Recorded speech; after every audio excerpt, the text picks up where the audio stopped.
So good to see everyone. Dorothy Dot Danel, 88 of Stillwater, Oklahoma, passed away peacefully at home to be with her Heavenly Father on Wednesday, June 15th of this year. And she would be very happy to see all the orange in this crowd at her celebration, so thank you all for wearing that bright orange. She was born on March 19th, 1934 to Riley Rush Foster and Bonnie Laura Foster in Ludi, Oklahoma. Dot graduated from Danel High School in 1952. After high school at age 18, she married her childhood sweetheart, Richard Danel, in Ludi, Oklahoma, and 2 years later, in 1954, they moved to Stillwater to complete bachelor degrees. Thank goodness they stayed in Stillwater and made it their home. Richard and Dot met at age 3. When asked when he knew she was the one, Richard said, about right then. They made an amazing couple. Their family and friends are comforted by knowing that they are back together again. Dot believed in education, earning her associates from Eastern Oklahoma State University, her BS in home economics, and MS in family relations and child development from Oklahoma State University.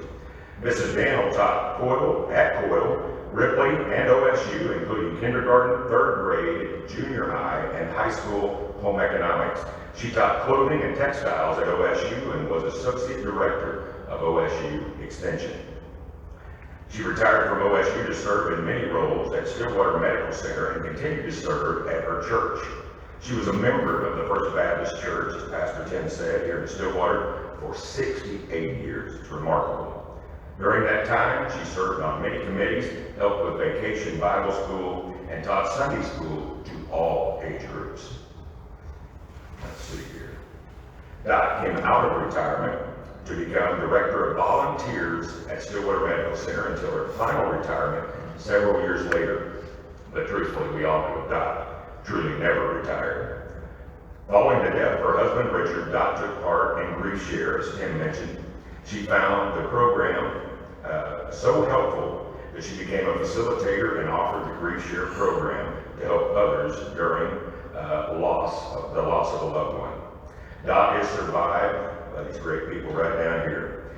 2 daughters, Dana Danel Bickford of Enid, Tamara Danel of Stillwater, 4 grandchildren, Gavin Bickford and his wife Allison of Omaha, Nebraska, Chelsea Bickford of Enid, Oklahoma, Teague Bickford and his wife Cindy of Enid, Oklahoma, and Charles Robert Danel of Stillwater, and 5 great-grandchildren, Jaden, Kyla of Enid, also Harper and Ryan of Omaha, and Eli and Austin of Enid, as well as multiple nieces, nephews, and their families, and then a bunch of us in here that felt like family.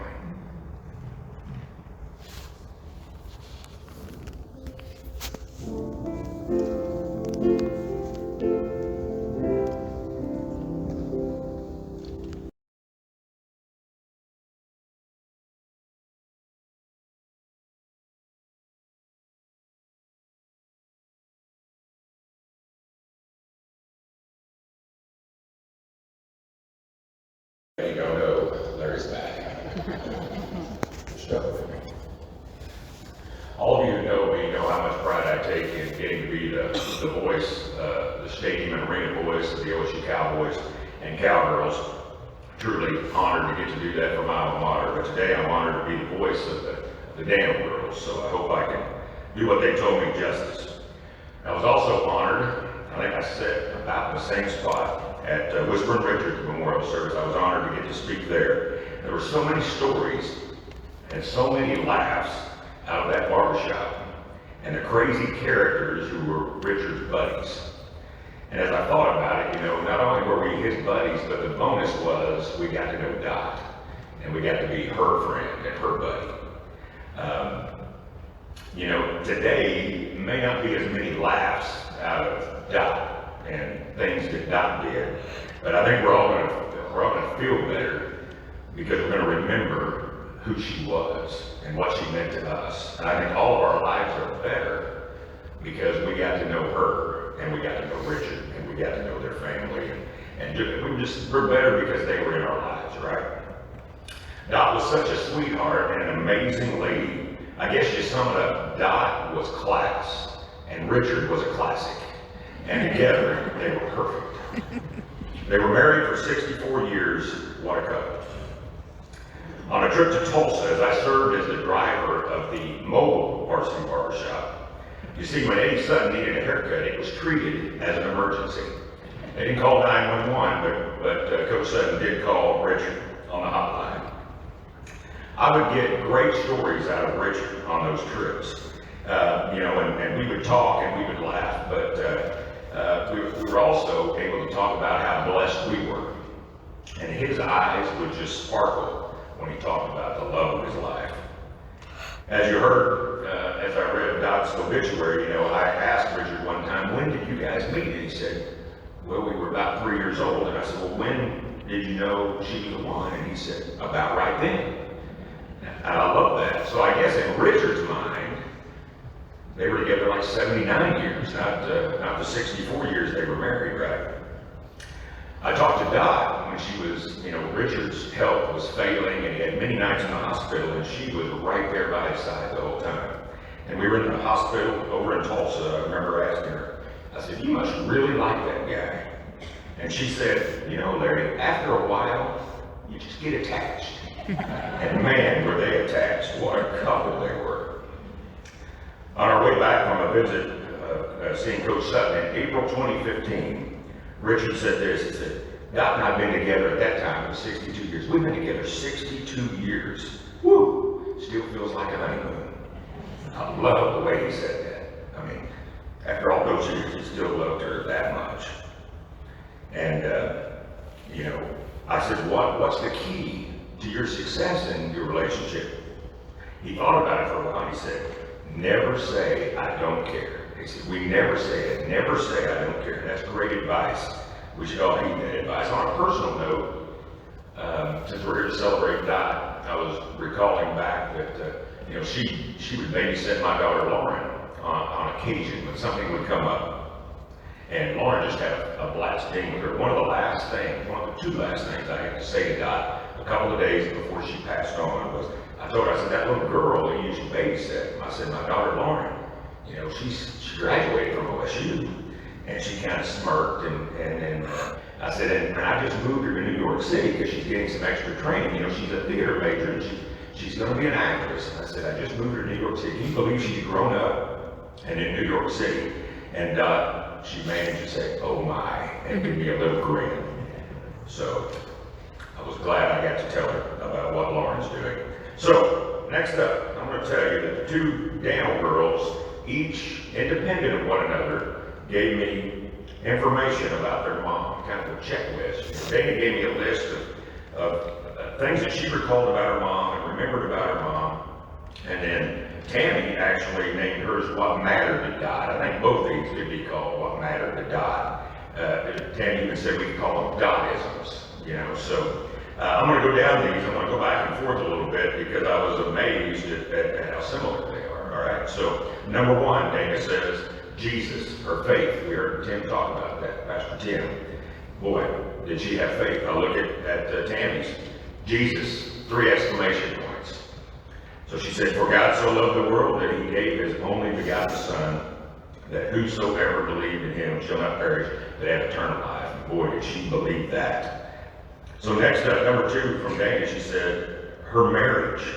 And I love this little story. She said, every time she would see, I'm going to get through this. I know. Every time she would see Richard coming up the drive, she said she always took time to kind of prep herself before he got home, right, Dan? And she would meet him at the door, and she would give him a kiss, and that was their special time. And I just thought that was amazing. She also said she was always an advocate for her children, for her grandchildren, and her great-grands. Boy, we all know that. So I look over at Tammy's and she says, love with all your heart and hold your loved ones dear. Hold your loved ones close. So again, so similar. So we go to number 3, Oklahoma State University, Dana says. Her education was important to her. She was so proud that she graduated from Oklahoma State. She loved her cowboys and cowgirls. And then she says, wearing America's brightest orange, she said, she believed orange is a neutral color and it goes with everything. Right? So then I look over at what Tammy said. I said on what matters to Dot, what mattered to Dot. The brightest orange is a neutral color. It goes with everything. So hey, I wore this. I wore that for that. Yeah. So I just gotta ask. I mean, I know you guys say you did this independently. Did one of you cheat off the other? Is there plagiarism going on here? I will say this too. I will miss. I think this whole group over here will miss, and a lot of us in here will miss seeing Dot courtside at basketball games in Gallagher Arena. It was always, you know, the high point of the night. You know, we love those wins, but it's a high point to get to see Dot before the game or at halftime. We're going to miss that. All right, on to number 4, and I still wonder about the plagiarism, but all right. She could always throw together, this is from Dana, a feast in 10 minutes, and is always beautifully presented. She opened her home for socials, for the church, and other gatherings for as long as Dana could remember. And then she said ice cream, and there's 4 exclamation points. So ice cream's important, yeah, no doubt about it. And I've had some of that homemade ice cream before. It's worth the 4 exclamation points. So on Tammy's list, food, fellowship, and fun. So here we go again. You guys are right on the same page. Beautifully served, well-prepared, delicious food. Offered food or drink every time you came to visit, even several times when you visited, right, Tammy? And you can eat off her floors. Her house was always impeccably clean. Tammy says she did not reach that mark in her personal life, so I understand that. So number 5, from as early as 7th grade from Dana, Mama taught me the importance of the value of setting goals. She had a little space in the cabinet above her desk next to her purse, beside her purse, on a 3x5 card, her personal goals. She said, I saw her read that every single morning before we left for school. Number 5 over here from Tammy, values matter, right along the same lines. Value our differences. She said, our differences make us all better and stronger, and be kind, not fake. I love that. So number 6, from Dana, Mama was a stickler for everything has a place and must be in place, right? You grandkids know this? That's kind of like, maybe. Well, so then Tammy says, touch it once, the practice and habit of always putting things back where they go. Yes. So I don't know, something's going on here. Do not set it down somewhere else to do later. When finished, put it back where it belongs and it'll be there next time you need it. Same thing. So then they do kind of differ a little bit. So I'll tell a story that Dana told here. She just talks about how travel was so important to Richard and to Dot. The family, they saw all but 2 states, right? All but 2 states. Traveled east to west, all across Canada, into parts of Mexico. She said, Mom and Daddy traveled abroad several times after us girls graduated from college. And when the Grands arrived, they took them on several road trips, which I'm sure you guys cherish those memories. She even took Dab and T and Chelsea to the Final Four in Seattle in 1995. I remember seeing you guys there. Mama valued the experience of travel so much, she would go against school policy. I like this. She was a rebel a little bit. I like this. She said, the policy was no work can be made up if you miss school for vacation. But she would allow her students to make up the work, and they'd have to give a report about where they went on vacation. She knew they were going to learn way more on the road and on vacation than they were just sitting there in that school. So Tammy goes on to talk about privacy. Don't spill your life issues with everyone. Don't complain about your ailments. People really don't want to hear it. Focus on the positive with a grateful heart. So many people have it much more difficult than you do. I mean, and she was always that way. She was always positive. Back to Dana's thoughts, she loved research and to learn new things. When personal computers became available, it was Mama that taught me about email and Google. She would say when questions were asked about something, just Google it. We all say that now, right? So back to Dot-isms from Tammy. She said she believed in exercise, maintaining a healthy body weight, which she did her whole life. She practiced it every day. She got on the floor every day to exercise. Fond memories of her and Jack LaLanne working out daily, right? I was trying to think, being a Baptist, if she was, sweating to the oldies with Richard Simmons, or was that too over the top? I won't ask. It was a routine she never faltered from. She would take the stairs, not the elevator or the escalator. She would also park as far away from a building entrance as she could and walk. And Rob remembers that we got the gang together for her 85th birthday. We were at TS Fork when it was here in town, right? And I think Rob has actually the video, he has it on video, where he watched her pull in by the front door. There were some spots there, but she drove around to the back to find a back parking spot. And everybody's wondering, what is she doing, right? Well, she would also weigh daily and adjust what your intake is based on what the truth is on the scale. That's probably pretty good advice that I'll never take, but she did. When deciding to eat chocolate cake, ice cream, or banana split, savor each and every bite. Then eat salad, veggies, and fruit until the scale reads back what it's supposed to, right? I'll never do that either, but that's impressive that she did.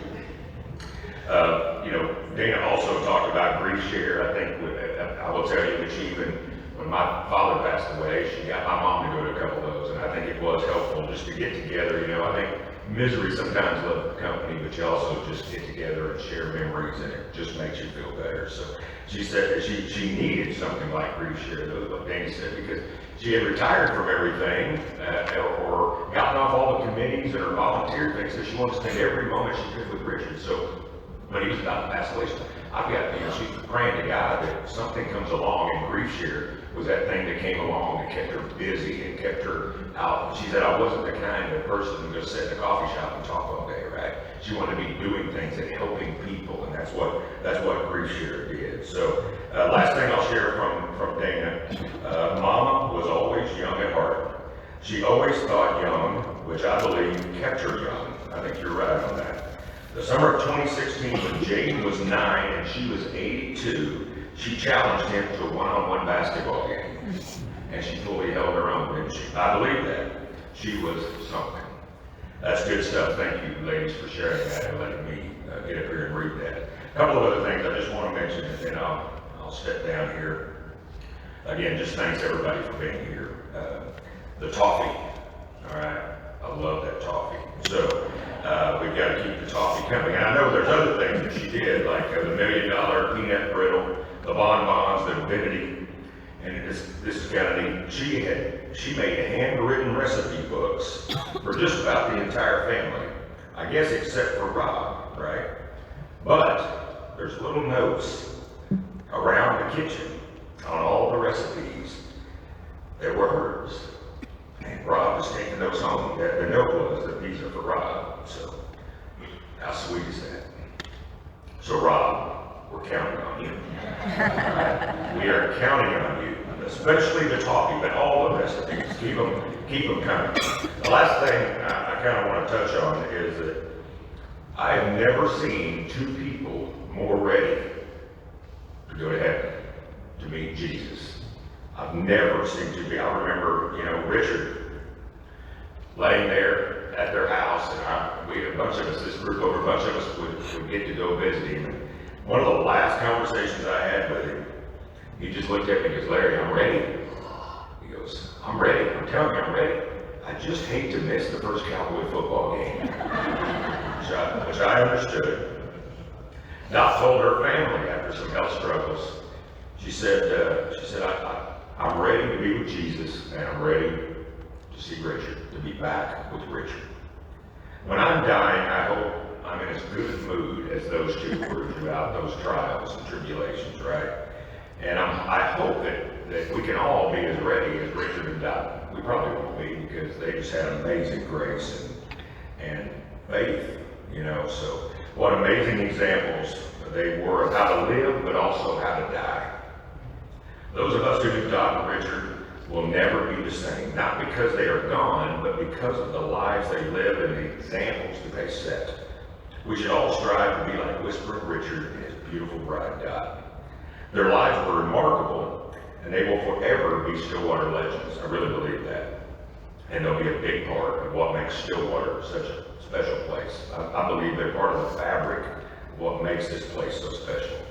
The last time I saw Dot 2 days ago, 2 days before she passed, I should say, I asked her to do us a favor. I said, tell Richard we love him. And those of you who were in the barbershop know what I'm talking about here. I said, give him a good punchline in the arm, all right?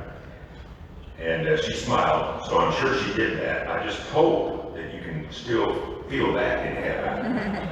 Maybe just a little bruise would be good for those of us who still can feel that. But he always used a knuckle. I mean, I don't know. He enjoyed it, I think. We are all going to miss Dot, and we all feel sadness and loss today. However, those of us who frequented the varsity barbershop can surely imagine how Richard greeted Dot, right? Get in here, buddy. I know he said it. I know he did. And I bet the celebration continues, like Pastor Tim said. So I'm just so happy that those two are back together. The family would like anyone who has a story to share that story here. And I know that doesn't sound fun to a lot of you, but if you could stand up and share those stories, that'd be great. Got another Stillwater legend that's going to start us off. It's Mary Lee Warren. She's going to share a story about her friend Dot. And Mary Lee has made such an impact on the Stillwater community since she arrived here in 1977. She is amazing, there's no doubt. Although I will share, last night at a restaurant, she told me to look out the window and look at the herd of geese. So I'm a little worried about her, but we'll see what she does up here. That's an inside joke, but it did in fact happen. So.